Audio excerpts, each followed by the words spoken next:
مجھے اپنے انکل سے ملنے کھمبری جانا پڑا۔ وہاں ایک ماہ رہنے کے بعد میں واپس ہوا۔ صبح کھمبری سے روانہ ہوا تھا اور مغرب کی اذان کے وقت یشود پہنچا اور وہاں سے اکیلا نکل پڑا۔ آخر رات کا اندھیرا پھیل گیا۔ میں ڈرتے ڈرتے تیز قدموں سے چل رہا تھا کیونکہ وہاں چیڑ اور صنوبر کے درختوں کا جنگل تھا۔ میں تیز قدموں سے چلتا ہوا رات کے تقریباً 10 بجے ناوکوٹ پہنچا۔ اب اس سے آگے بالکل تنگ راستہ تھا، ایک طرف پہاڑی سلسلہ اور دوسری طرف دریا تھا۔ مجھے دور سے ایک آدمی نظر آیا۔ وہ کافی موٹا اور سفید کپڑے پہنے سڑک پر چل رہا تھا۔ میں نے دوڑنا شروع کر دیا تاکہ اس کے پاس پہنچ سکوں۔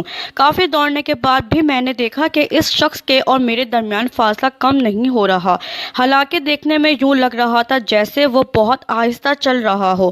میں نے پھر دوڑنا شروع کیا۔ آخر دوڑتے دوڑتے اس تک پہنچ گیا۔